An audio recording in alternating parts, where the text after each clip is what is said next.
ابو خاموشی سے گاڑی سے اتر جائیں ورنہ مجھے مجبور نہ کریں۔ سلمان کی یہ سخت آواز سنتے ہی 70 سالہ حاجی عبد الرحمان کے ہاتھ کانپنے لگے۔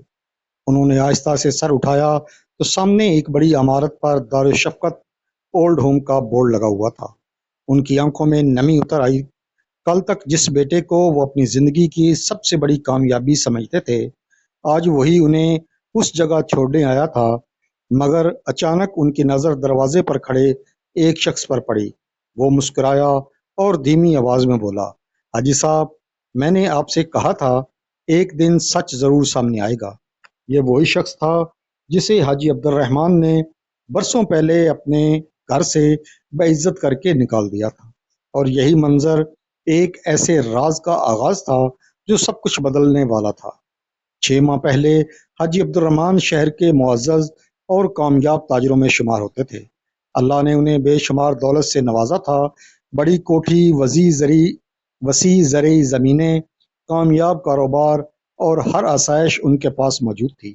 لیکن وہ ہمیشہ ایک ہی بات کہا کرتے تھے کہ انسان کی اصل دولت اس کی اولاد ہوتی ہے۔ ان کا اکلوتا بیٹا سلمان بھی ہر بار ان کے گلے لگ کر یقین دلاتا کہ ابو، جب تک میں زندہ ہوں آپ کو کبھی کسی چیز کی فکر نہیں ہوگی۔ یہی الفاظ حاجی عبد الرحمان کے دل کو سکون دیتے تھے، اور انہیں اپنے بیٹے پر دنیا سے زیادہ بھروسہ تھا۔ گھر میں سلمان کی بیوی عروج بھی رہتی تھی۔ وہ بظاہر بہت ادب سے پیش آتی تھی، لیکن اس کے دل میں دولت کی شدید خواہش تھی۔ وہ اکثر سلمان سے کہتی کہ آپ کے ابو اب بوڑھے ہو چکے ہیں، کاروبار بھی آپ ہی چلاتے ہیں، پھر ساری جائیداد اب بھی ان کے نام کیوں ہے؟ سلمان شروع میں ہر بار یہی کہتا کہ ابو زندہ ہیں، مجھے ان کی دولت نہیں چاہیے، لیکن عروج روزانہ نئے انداز سے یہی بات دہراتی رہی، یہاں تک کہ سلمان کے دل میں بھی یہ خیال جگہ بنانے لگا کہ شاید جائیداد اس کے نام ہو جانی چاہیے۔ ایک شام حاجی عبد الرحمان کو اچانک سینے میں شدید درد اٹھا۔ پورا گھر گھبرا گیا۔ ڈاکٹر نے معائنہ کرنے کے لیے بتایا کہ ان کا دل کمزور ہو چکا ہے، انہیں کسی قسم کا ذہنی دباؤ نہ دیا جائے۔ سلمان نے باپ کا ہاتھ پکڑ کر وعدہ کیا کہ وہ ہر حال میں ان کا خیال رکھے گا۔ حاجی عبد الرحمان نے کمزور سی مسکراہٹ کے ساتھ کہا کہ ہر انسان نے ایک دن اس دنیا سے جانا ہے، میری صرف ایک خواہش ہے کہ میرے بعد تمہیں کسی پریشانی کا سامنا نہ کرنا پڑے۔ دروازے کے قریب کھڑی عروج خاموشی سے یہ سب سن رہی تھی، لیکن اس کے ذہن میں کچھ اور ہی منصوبہ بن رہا تھا۔ چند دن بعد عروج ایک فائل لے کر سلمان کے پاس آئی۔ اس نے نرمی سے کہا، اگر ابو اپنی زندگی میں ہی ساری جائیداد آپ کے نام کر دیں تو بعد میں کوئی قانونی مسئلہ پیش نہیں ہوگا۔ سلمان کچھ دیر خاموش رہا۔ اسے یہ مشورہ غلط بھی نہیں لگا، لیکن دل میں ایک عجیب سی بے چینی پیدا ہو گئی۔ وہ ابھی فیصلہ نہیں کر پا رہا تھا کہ اسی رات حاجی عبد الرحمان نے خود اسے اپنے کمرے میں بلا لیا اور کہا کہ انہوں نے ایک اہم فیصلہ کر لیا ہے۔ سلمان حیران ہو کر بیٹھ گیا تو حاجی عبد الرحمان نے محبت سے اس کی طرف دیکھا اور کہا کہ میں اپنی ساری جائیداد تمہارے نام کرنا چاہتا ہوں۔ سلمان کی آنکھوں میں آنسو آ گئے۔ اس نے کہا کہ ابو، اس کی ضرورت نہیں، مگر حاجی عبد الرحمان مسکرا کر بولے کہ آخر یہ سب ایک دن تمہارا ہی تو ہونا ہے، مجھے تم پر خود سے بھی زیادہ بھروسہ ہے۔ دروازے کے باہر کھڑی عروج کے چہرے پر اطمینان کی مسکراہٹ پھیل گئی، کیونکہ اس کا پہلا منصوبہ کامیاب ہو چکا تھا۔ اگلے ہفتے وکیل گھر آیا، تمام قانونی کارروائی مکمل ہوئی اور کارخانہ، زمینیں، کوٹھی اور بینک اکاؤنٹس سب سلمان کے نام منتقل کر دیے گئے۔ دستخط کرتے وقت حاجی عبد الرحمان نے صرف ایک بات کہی کہ بیٹا، دولت انسان کو بڑا نہیں بناتی، بلکہ کردار انسان کو بڑا بناتا ہے۔ سلمان نے جھک کر باپ کے ہاتھ چوم لیے اور وعدہ کیا کہ وہ کبھی ان کا سر جھکنے نہیں دے گا۔ حاجی عبد الرحمان مطمئن تھے۔ انہیں محسوس ہو رہا تھا کہ انہوں نے اپنی زندگی کا بہترین فیصلہ کر لیا ہے، مگر قسمت خاموشی سے ایک مختلف انجام لکھ رہی تھی۔ صرف 2 ہفتے گزرے تھے کہ گھر کا ماحول آہستہ آہستہ بدلنے لگا۔ سلمان اب پہلے کی طرح باپ کے ساتھ وقت نہیں گزارتا تھا۔ عروج کے لہجے میں بھی پہلے والی محبت غائب ہو چکی تھی۔ کھانے کی میز پر حاجی عبد الرحمن اکثر تنہا بیٹھے ہوتے تھے۔ وہ خود کو یہ کہہ کر تسلی دیتے کہ شاید بچے کاروبار میں مصروف ہیں، لیکن ایک رات جب وہ اپنے کمرے سے باہر نکلے تو انہیں سلمان اور عروج کی گفتگو سنائی دی۔ عروج کہہ رہی تھی کہ اب سب کچھ ہمارے نام آ چکا ہے، اب ان کی خدمت کا ڈرامہ کب تک کریں گے؟ سلمان نے آہستہ سے کہا کہ آہستہ بولو، ابو سن لیں گے۔ عروج ہنس کر بولی، اگر سن بھی لیا تو کیا کریں گے؟ اب ان کے پاس بچا ہی کیا ہے؟ یہ الفاظ حاجی عبد الرحمن کے دل میں تیر کی طرح اتر گئے۔ ان کی آنکھوں سے آنسو بہنے لگے۔ وہ خاموشی سے واپس اپنے کمرے میں آ گئے۔ پوری رات جاگتے رہے، مگر پھر بھی اپنے دل کو یہی سمجھاتے رہے کہ شاید انہوں نے کچھ غلط سن لیا ہے۔ انہیں ابھی بھی اپنے بیٹے پر یقین تھا، لیکن انہیں یہ معلوم نہیں تھا کہ ان کی زندگی کا سب سے بڑا امتحان ابھی شروع ہونے والا ہے۔ اس رات حاجی عبد الرحمن نے آنکھوں ہی آنکھوں میں صبح کر دی۔ عروج کے الفاظ ان کے دل میں مسلسل گونج رہے تھے کہ اب ان کے پاس بچا ہی کیا ہے۔ وہ بار بار خود کو یہی تسلی دیتے رہے کہ شاید انہوں نے غلط سنا ہو، یا شاید عروج نے غصے میں ایسی بات کہہ دی ہو۔ انہیں اپنے بیٹے سلمان پر ابھی بھی پورا یقین تھا۔ وہ یقین کرنا چاہتے تھے کہ جس بیٹے کو انہوں نے اپنی انگلی پکڑ کر چلنا سکھایا، وہ کبھی ان کے ساتھ ایسا سلوک نہیں کر سکتا۔ مگر اگلی صبح ان کا یہ یقین پہلے سے زیادہ کمزور ہونے والا تھا۔ صبح وہ ہمیشہ کی طرح ناشتے کی میز پر آئے، مگر آج منظر بدلا ہوا تھا۔ میز پر سلمان اور عروج بیٹھے تھے، لیکن کسی نے انہیں آواز نہ دی۔ نوکر نے شرمندہ لہجے میں بتایا کہ میڈم نے کہا ہے آپ کا ناشتہ کمرے میں پہنچا دیا جائے۔ حاجی عبد الرحمن نے حیرت سے سلمان کی طرف دیکھا، مگر سلمان نے نظریں چرا لی۔ وہ موبائل میں مصروف ہونے کا بہانہ کرتا رہا۔ اس لمحے حاجی عبد الرحمن نے پہلی بار محسوس کیا کہ وہ اپنے ہی گھر میں اجنبی بن چکے ہیں۔ دن گزرتے گئے اور رویے مزید بدلتے گئے۔ پہلے سلمان ہر فیصلے میں اپنے باپ سے مشورہ کرتا تھا، مگر اب کاروبار کی کوئی بات ان تک نہیں پہنچتی تھی۔ کارخانے کے ملازمین بھی انہیں احترام تو دیتے تھے، مگر ہر سوال کے جواب میں یہی کہتے کہ اب فیصلے سلمان صاحب کرتے ہیں۔ شام کو جب وہ ڈرائنگ روم میں اکیلے بیٹھتے تو پورا گھر آباد ہونے کے باوجود انہیں ویران محسوس ہوتا۔ وہ سوچتے شاید بڑھاپا ہی انسان کو تنہا کر دیتا ہے، مگر حقیقت اس سے کہیں زیادہ تلخ تھی۔ ایک شام انہوں نے سلمان کو اپنے پاس بلایا۔ سلمان جلدی میں تھا۔ حاجی عبد الرحمن نے نرمی سے کہا کہ بیٹا، کئی دن ہو گئے تم میرے ساتھ بیٹھے نہیں، آؤ آج کچھ دیر بات کرتے ہیں۔ سلمان نے گھڑی دیکھی اور کہا کہ ابو، ایک ضروری میٹنگ ہے، واپس آ کر بات کرتا ہوں۔ وہ یہ کہہ کر چلا گیا، مگر اس رات بھی واپس نہ آیا۔ حاجی عبد الرحمن دروازے کی طرف دیکھتے دیکھتے سو گئے۔ انہیں پہلی بار احساس ہوا کہ دولت منتقل ہونے کے بعد شاید رشتوں کی اہمیت بھی ختم ہو گئی ہے۔ ادھر عروج خاموش نہیں بیٹھی تھی۔ ایک رات اس نے سلمان سے کہا کہ آپ کے ابو اب بہت کمزور ہو چکے ہیں، انہیں ہر وقت کسی نہ کسی کی ضرورت رہتی ہے۔ ہمارا اپنا بھی سکون ختم ہو گیا ہے۔ شہر میں ایک بہت اچھا اولڈ ہوم ہے، جہاں ڈاکٹر بھی ہیں، نرسیں بھی ہیں، اور ان جیسے بہت سے بزرگ بھی۔ سلمان نے فوراً انکار کیا، مگر عروج نے نرمی سے اس کے دل پر دستک دینا شروع کر دی۔ وہ بار بار یہی کہتی رہی کہ یہ بے عزتی نہیں بلکہ بہتر دیکھ بھال ہے۔ آہستہ آہستہ سلمان کی خاموشی اس کی رضامندی میں بدلنے لگی۔ دوسری طرف حاجی عبد الرحمن نے اپنے پرانے وکیل اکرم صاحب کو گھر بلایا۔ دونوں کافی دیر تک بند کمرے میں بات کرتے رہے۔ اکرم صاحب نے انہیں سمجھانے کی کوشش کی کہ ابھی بھی وقت ہے، اگر آپ چاہیں تو کچھ قانونی تحفظ حاصل کیا جا سکتا ہے۔ حاجی عبد الرحمن نے گہری سانس لی اور کہا کہ میں اپنے بیٹے کا امتحان لینا چاہتا ہوں۔ اگر اس کے دل میں میرے لیے محبت باقی ہے تو مجھے کسی کاغذ کی ضرورت نہیں، اور اگر محبت ختم ہو چکی ہے تو پھر دولت بھی مجھے واپس خوشی نہیں دے سکتی۔ دروازے کے باہر کھڑی عروج نے یہ آخری جملہ سن لیا، مگر وہ پوری بات نہ سمجھ سکی۔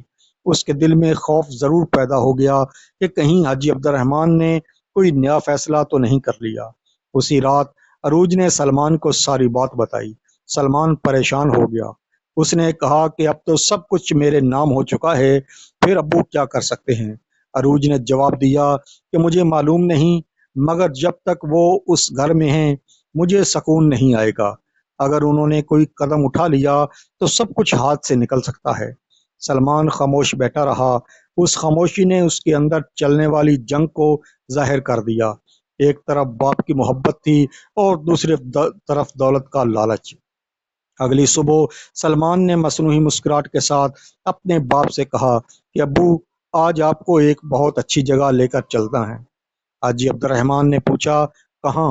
مگر سلمان نے صرف اتنا کہا کہ آپ کو وہاں سکون ملے گا۔ حاجی عبد الرحمن نے زیادہ سوال نہ کیے کیونکہ انہیں اپنے بیٹے پر اب بھی بھروسہ تھا۔ وہ خاموشی سے گاڑی میں بیٹھ گئے۔ گاڑی شہر سے باہر نکلتی گئی، راستہ اجنبی ہوتا جا رہا تھا۔ حاجی عبد الرحمن نے کئی بار پوچھا کہ ہم کہاں جا رہے ہیں، مگر سلمان ہر بار یہی کہتا کہ بس چند منٹ اور۔ آخر کار گاڑی ایک بڑی عمارت کے سامنے رک گئی۔ حاجی عبد الرحمن نے سر اٹھا کر بورڈ پڑھا تو ان کی سانس رک گئی۔ اس پر صاف لکھا تھا، دارالشفقت اولڈ ہوم۔ ان کی آنکھوں سے آنسو بہنے لگے۔ انہوں نے ٹوٹتی ہوئی آواز میں پوچھا، بیٹا، کیا اب میرا گھر یہی ہے؟ سلمان نے نظریں جھکا کر صرف اتنا کہا کہ ابو، یہاں آپ کا بہت اچھا خیال رکھا جائے گا۔ یہی ایک جملہ حاجی عبد الرحمن کا دل توڑنے کے لیے کافی تھا۔ وہ آہستہ آہستہ گاڑی سے اترے۔ ایسا محسوس ہو رہا تھا جیسے ان کے قدموں کے ساتھ ان کی پوری زندگی بھی بکھر رہی ہو۔ جیسے ہی وہ اولڈ ہوم کے دروازے کی طرف بڑھے، ایک بزرگ تیزی سے ان کے سامنے آ کر رک گئے۔ انہوں نے غور سے حاجی عبد الرحمن کو دیکھا اور دھیرے سے کہا، کیا آپ نے مجھے پہچانا؟ حاجی عبد الرحمن نے چند لمحے انہیں دیکھا، پھر حیرت سے ان کی آنکھیں پھیل گئیں۔ یہ یوسف تھا، وہی شخص جسے انہوں نے 10 سال پہلے اپنے کاروبار سے چوری کے الزام میں نکال دیا تھا۔ یوسف نے گہری نظر سلمان پر ڈالی، پھر حاجی عبد الرحمن کی طرف دیکھ کر آہستہ سے کہا کہ حاجی صاحب، میں نے اس دن بھی کہا تھا کہ میں بے قصور تھا، مگر آپ نے میری ایک نہ سنی۔ آج میں آپ کو ایک ایسا راز بتانے والا ہوں جس کے بعد آپ کی پوری دنیا بدل جائے گی، کیونکہ جس شخص پر آپ نے سب سے زیادہ بھروسہ کیا تھا، اصل دھوکہ بھی اسی نے دیا ہے۔ یوسف کی آخری بات سن کر حاجی عبد الرحمن کے قدم وہیں رک گئے۔ ان کے دل کی دھڑکن تیز ہو گئی۔ انہوں نے بے چینی سے یوسف کا ہاتھ پکڑا اور کہا کہ صاف صاف بتاؤ، آخر تم کس کی بات کر رہے ہو؟ یوسف نے گہری سانس لی اور انہیں اولڈ ہوم کے پچھلے باغ میں لے گیا، جہاں ہر طرف خاموشی تھی۔ کچھ لمحے وہ دونوں خاموش بیٹھے رہے، پھر یوسف نے دھیرے سے کہا کہ حاجی صاحب، میں نے آپ سے کبھی چوری نہیں کی تھی۔ آپ نے جس شخص پر سب سے زیادہ اعتماد کیا، اصل چوری اسی نے کی تھی، اور وہ شخص آپ کا اپنا بیٹا سلمان تھا۔ یہ سنتے ہی حاجی عبد الرحمن کے چہرے کا رنگ اٹھ گیا۔ انہوں نے غصے سے کہا، یوسف، اپنی حد میں رہو۔ میں اپنے بارے میں سب کچھ سن سکتا ہوں، مگر اپنے بیٹے پر جھوٹا الزام ہرگز نہیں سن سکتا۔ یوسف نے خاموشی سے جیب سے ایک پرانا لفافہ نکالا۔ اس کے اندر چند بینک دستاویزات اور کئی سال پرانی تصاویر موجود تھیں۔ اس نے وہ تمام کاغذات حاجی عبد الرحمن کے سامنے رکھ دیے اور کہا کہ جس رقم کی چوری کا الزام مجھ پر لگا تھا، وہ رقم سلمان نے اپنے خفیہ اکاؤنٹ میں منتقل کی تھی۔ میں نے اس وقت بھی سچ بتانے کی کوشش کی تھی، مگر آپ نے میری بجائے اپنے بیٹے پر یقین کیا اور مجھے ہمیشہ کے لیے مجرم سمجھ لیا۔ حاجی عبد الرحمن کے ہاتھ کانپنے لگے۔ انہوں نے ایک ایک کاغذ غور سے دیکھا۔ بینک ریکارڈ پر سلمان کے دستخط موجود تھے۔ ہر ثبوت ایک ہی حقیقت بیان کر رہا تھا۔ ان کی آنکھوں کے سامنے برسوں پرانا منظر گھومنے لگا، جب انہوں نے غصے میں آ کر یوسف کو بے عزت کیا تھا۔ اس دن یوسف ہاتھ جوڑ کر کہتا رہا کہ وہ بے قصور ہے، مگر انہوں نے اس کی ایک نہ سنی۔ آج انہیں اپنی زندگی کی سب سے بڑی غلطی کا احساس ہو رہا تھا۔ ان کی آنکھوں سے بے اختیار آنسو بہنے لگے اور وہ سر پکڑ کر بیٹھ گئے۔ اسی دوران اولڈ ہوم کے منتظم خاتون ایک فائل لے کر آئیں اور احترام سے بولیں کہ حاجی صاحب، یہ آپ کے داخلے کے کاغذات ہیں، برائے کرم انہیں دیکھ لیجئے۔ حاجی عبد الرحمن نے فائل کھولی تو ان کا دل ایک بار پھر ٹوٹ گیا۔ کاغذات میں صاف لکھا تھا کہ مریض ذہنی طور پر کمزور ہیں اور اپنی دیکھ بھال خود نہیں کر سکتے۔ نیچے سلمان کے دستخط تھے۔ یہ پڑھتے ہی ان کی آنکھیں بند ہو گئیں۔ انہیں اپنی بےعزتی سے زیادہ اس بات کا دکھ تھا کہ ان کے اپنے بیٹے نے دنیا کے سامنے انہیں بے بس اور ذہنی مریض ثابت کر دیا تھا۔ ادھر گھر میں عروج بے حد خوش تھی۔ وہ نئی سجاوٹ کروا رہی تھی۔ پرانا فرنیچر بدل دیا گیا۔ نوکر کو حکم دیا جا رہا تھا کہ حاجی عبد الرحمان کا کمرہ بھی تبدیل کر دیا جائے کیونکہ اب اس کی ضرورت نہیں رہی۔ وہ بار بار مسکرا کر کہتی تھیں کہ اب یہ پورا گھر ہمارا ہے۔ اسی دوران سلمان کا فون بجا۔ دوسری طرف اکرم ایڈوکیٹ تھے۔ انہوں نے صرف اتنا کہا کہ آپ فوراً میرے دفتر آ جائیں کیونکہ ایک بہت ضروری قانونی معاملہ آپ کے علم میں لانا ہے۔ سلمان فوراً وکیل کے دفتر پہنچ گیا۔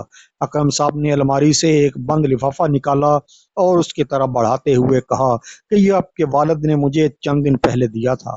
انہوں نے ہدایت کی تھی کہ اگر کبھی آپ انہیں اولڈ ہوم چھوڑ آئیں تو یہ لفافہ آپ کے حوالے کر دیا جائے۔ سلمان کے چہرے کا رنگ بدل گیا۔ اس نے کانپتے ہاتھوں سے لفافہ کھولا۔ اندر ایک خط اور ایک رجسٹرڈ قانونی دستاویزات موجود تھی۔ خط میں لکھا تھا کہ بیٹا اگر تم یہ خط پڑھ رہے ہو تو اس کا مطلب ہے کہ میرا سب سے بڑا ڈر سچ ثابت ہو چکا ہے۔ میں نے اپنی ساری جائیداد تمہارے نام ضرور کر دی تھی لیکن ایک باپ ہونے کے ناطے میں نے ایک آخری شرط بھی اپنی وصیت میں شامل کر دی تھی۔ اگر میرا بیٹا کبھی مجھے بے سہارا چھوڑ دے یا مجھے میرے اپنے گھر سے دور کر دے تو میری منتقل کی گئی تمام جائیداد، کاروبار اور اثاثے خود کار طور پر ایک فلاحی ٹرسٹ کے نام منتقل ہو جائیں گے اور میرے بیٹے کا ان پر کوئی حق باقی نہیں رہے گا۔ یہ پڑھتے ہی سلمان کے ہاتھ سے خط زمین پر گر گیا۔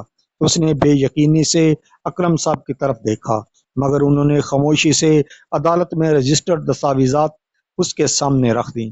اب کسی شک کی گنجائش باقی نہیں رہی تھی۔ چند گھنٹوں کے اندر اندر ساری جائیداد قانونی طور پر اس کے ہاتھ سے نکلنے والی تھی۔ سلمان کے ماتھے پر پسینہ آ گیا۔ اسے پہلی بار محسوس ہوا کہ اس نے صرف دولت نہیں بلکہ اپنے باپ کا دل بھی کھول دیا ہے۔ سلمان ابھی اس صدمے سے باہر بھی نہیں نکلا تھا کہ اکرم صاحب نے ایک اور بات کہی۔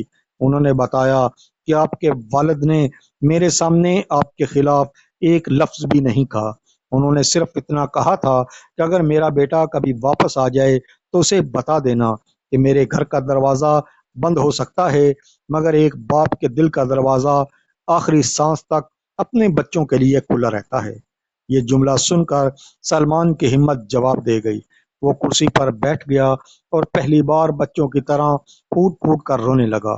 اسے احساس ہو چکا تھا کہ اس نے اپنی زندگی کی سب سے بڑی غلطی کر دی ہے لیکن اب اس کے دل میں صرف ایک ہی سوال گونج رہا تھا، کیا اس کے پاس اپنے باپ سے معافی مانگنے کے لیے ابھی وقت باقی ہے یا بہت دیر ہو چکی ہے؟ سلمان کی آنکھوں سے مسلسل آنسو بہہ رہے تھے۔ وہ وکیل کے دفتر سے سیدھا اولڈ ہوم پہنچا۔ راستے بھر اسے اپنے باپ کی ہر قربانی یاد آتی رہی۔ وہ دن یاد آیا جب حاجی عبد الرحمان نے اپنی ضرورت چھوڑ کر اس کی تعلیم پر پیسہ خرچ کیا تھا۔ وہ راتیں یاد آئیں جب باپ اس کے بخار میں جاگتا رہا تھا۔ اسے وہ لمحہ بھی یاد آیا جب اس نے خوشی خوشی اپنی تمام اثاثے اس کے نام کر دیے تھے اور صرف ایک بات کہی تھی کہ مجھے تم پر خود سے بھی زیادہ بھروسہ ہے۔ سلمان جتنا یہ سب سوچتا اتنا ہی اس کا دل ٹوٹتا جا رہا تھا۔ آج اسے پہلی بار احساس ہوا کہ اس نے صرف ایک انسان نہیں بلکہ اپنے باپ کے اعتماد کو بھی قتل کر دیا ہے۔ اولڈ ہوم کے کمرے میں حاجی عبد الرحمان خاموشی سے قرآن پاک کی تلاوت کر رہے تھے۔ دروازہ آہستہ سے کھلا۔ سلمان اندر آیا مگر اس کی ہمت نہ ہوئی کہ اپنے باپ کی آنکھوں میں دیکھ سکے۔ چند لمحے خاموشی رہی، پھر وہ اچانک گھٹنوں کے بل بیٹھ گیا اور اپنے باپ کے قدموں سے لپٹ کر بچوں کی طرح رونے لگا۔ وہ بار بار یہی کہہ رہا تھا کہ ابو مجھے معاف کر دیں، مجھ سے بہت بڑی غلطی ہو گئی، میں دولت کے پیچھے اندھا ہو گیا تھا، میں آپ کی محبت کی قیمت نہ پہچان سکا، اگر ممکن ہو تو مجھے ایک موقع اور دے دیں۔ حاجی عبد الرحمان کی آنکھوں میں بھی آنسو آ گئے۔ انہوں نے اپنے لرزتے ہوئے ہاتھ سلمان کے سر پر رکھے اور کچھ دیر خاموش رہے، پھر دھیرے سے بولے کہ بیٹا انسان سے غلطی ہو جاتی ہے مگر سب سے بڑا نقصان دولت کا نہیں ہوتا بلکہ اس وقت ہوتا ہے جب اولاد اپنے ماں باپ کا دل توڑ دیتی ہے۔ میں نے ساری زندگی تمہیں خوش رکھنے کی کوشش کی، مگر جس دن تم نے مجھے اس اولڈ ہوم کے دروازے پر چھوڑا، اس دن مجھے پہلی بار محسوس ہوا کہ شاید میں واقعی بوڑھا ہو گیا ہوں اور تمہاری زندگی پر بوجھ بن چکا ہوں۔ یہ کہتے ہوئے ان کی آواز بھر آئی اور کمرے میں موجود ہر شخص کی آنکھیں نم ہو گئیں۔ اسی وقت یوسف بھی کمرے میں داخل ہوا۔ حاجی عبد الرحمن آہستہ آہستہ اس کی طرف بڑھے۔ انہوں نے بھرائی ہوئی آواز میں کہا کہ یوسف، میں نے تمہارے ساتھ بہت بڑا ظلم کیا۔ میں نے بغیر تحقیق کیے تمہیں چور سمجھ لیا اور تمہاری عزت چھین لی۔ اگر تم مجھے معاف نہ بھی کرو تو میں تمہیں قصوروار نہیں سمجھوں گا۔ یوسف کی آنکھوں سے بھی آنسو نکل آئے۔ اس نے فوراً آگے بڑھ کر حاجی عبد الرحمن کو گلے لگا لیا اور کہا کہ اگر میرے دل میں نفرت ہوتی تو شاید آج میں یہاں کھڑا نہ ہوتا۔ اللہ نے آج مجھے بھی انصاف دکھا دیا ہے۔ آپ خود کو معاف کر دیجئے، کیونکہ میں نے آپ کو بہت پہلے معاف کر دیا تھا۔ اسی دوران اکرم ایڈوکیٹ بھی وہاں پہنچ گئے۔ انہوں نے بتایا کہ عدالت کے حکم کے مطابق حاجی عبد الرحمن کی تمام جائیداد اب فلاحی ٹرسٹ کے نام منتقل ہو چکی ہے۔ سلمان قانونی طور پر کسی بھی اثاثے کا مالک نہیں رہا۔ یہ خبر سن کر سلمان نے سر جھکا لیا، مگر اس بار اسے دولت کے جانے کا غم نہیں تھا۔ اسے صرف اس بات کا افسوس تھا کہ اس نے چند ٹکڑوں کی خاطر اپنے باپ کا دل دکھایا اور اپنے کردار کو کھو دیا۔ ادھر عروج کو جب حقیقت معلوم ہوئی تو اس کے قدموں تلے سے زمین نکل گئی۔ جس دولت کے لیے اس نے گھر کا سکون برباد کیا تھا، وہ ایک لمحے میں اس کے ہاتھ سے نکل چکی تھی۔ وہ اپنے والدین کے گھر گئی، مگر وہاں بھی اسے عزت نہ ملی۔ اس کے والد نے سخت لہجے میں کہا کہ جو عورت اپنے سسر کی عزت نہ کر سکی، وہ کسی گھر کی عزت نہیں بن سکتی۔ عروج کے پاس کوئی جواب نہیں تھا۔ آج اسے سمجھ آ گیا تھا کہ لالچ انسان سے صرف دولت ہی نہیں بلکہ عزت اور سکون بھی چھین لیتا ہے۔ چند ہفتوں بعد حاجی عبد الرحمن اپنی مرضی سے اولڈ ہوم سے واپس آئے، مگر اس بار وہ پہلے والے انسان نہیں تھے۔ انہوں نے اپنی زندگی کا مقصد بدل دیا۔ انہوں نے فلاحی ٹرسٹ کے ذریعے بے سہارا بزرگوں کی مدد شروع کر دی۔ ہر ہفتے وہ اولڈ ہوم جاتے، بزرگوں کے ساتھ بیٹھتے، ان کی باتیں سنتے اور ان کی ضروریات پوری کرتے۔ سلمان بھی ہر بار ان کے ساتھ ہوتا۔ وہ خاموشی سے بزرگوں کی خدمت کرتا، کیونکہ وہ جان چکا تھا کہ ماں باپ کی خدمت سے بڑی کوئی عبادت نہیں۔ ایک شام باپ اور بیٹا گھر کے صحن میں ساتھ بیٹھے تھے۔ سورج آہستہ آہستہ غروب ہو رہا تھا۔ حاجی عبد الرحمن نے سلمان کی طرف دیکھا اور مسکرا کر پوچھا کہ اگر اللہ تمہیں وقت کو واپس لے جانے کا ایک موقع دے تو سب سے پہلے کیا کرو گے؟ سلمان کی آنکھیں بھر آئیں۔ اس نے اپنے باپ کا ہاتھ مضبوطی سے تھاما اور کہا کہ ابو، میں کبھی آپ سے جائیداد اپنے نام نہ کرواتا۔ میں صرف آپ کے ساتھ زیادہ وقت گزارتا، آپ کے ساتھ بیٹھ کر چائے پیتا، آپ کی باتیں سنتا، کیونکہ آج مجھے سمجھ آ گیا ہے کہ دنیا کی سب سے بڑی دولت بینک بیلنس نہیں بلکہ باپ کا سایہ ہوتا ہے۔ حاجی عبد الرحمن نے اپنے بیٹے کو سینے سے لگا لیا۔ دونوں کی آنکھوں سے آنسو بہہ رہے تھے، مگر اس بار یہ آنسو پچھتاوے کے ساتھ ساتھ محبت اور معافی کے بھی تھے۔ اس دن اس گھر میں دولت واپس نہیں آئی تھی، لیکن رشتوں کی خوشبو ضرور لوٹ آئی تھی۔ سلمان نے اپنی زندگی کا سب سے بڑا سبق سیکھ لیا تھا۔ اس نے انسان دولت کما سکتا ہے، مگر اگر ماں باپ کا اعتماد کھو دے تو دنیا کی کوئی دولت اس نقصان کی تلافی نہیں کر سکتی۔ اگر آپ کی زندگی میں آپ کے والدین موجود ہیں تو آج ہی ان کے پاس چند لمحے ضرور بیٹھیں۔ انہیں یہ احساس دلائیں کہ وہ آپ کے لیے بوجھ نہیں بلکہ اللہ کی سب سے بڑی نعمت ہیں، کیونکہ جس دن یہ نعمت چھن جاتی ہے اس دن انسان کو احساس ہوتا ہے کہ اصل دولت جائیداد نہیں بلکہ والدین کی دعا اور محبت تھی۔ اگر آپ حاجی عبد الرحمن کی جگہ ہوتے تو کیا سلمان کو معاف کر دیتے؟ اپنی رائے کمنٹ میں ضرور بتائیں۔ اگر کہانی پسند آئی ہو تو ویڈیو کو لائک کریں اور گولڈن وائس سٹوری چینل کو سبسکرائب کریں اور بیل آئیکن ضرور دبائیں تاکہ ایسی مزید سبق آموز، جذباتی اور سسپنس سے بھرپور کہانیاں آپ تک سب سے پہلے پہنچ سکے۔ اگلی ویڈیو تک کے لیے اپنے میزبان کو اجازت دیں۔ اللہ حافظ۔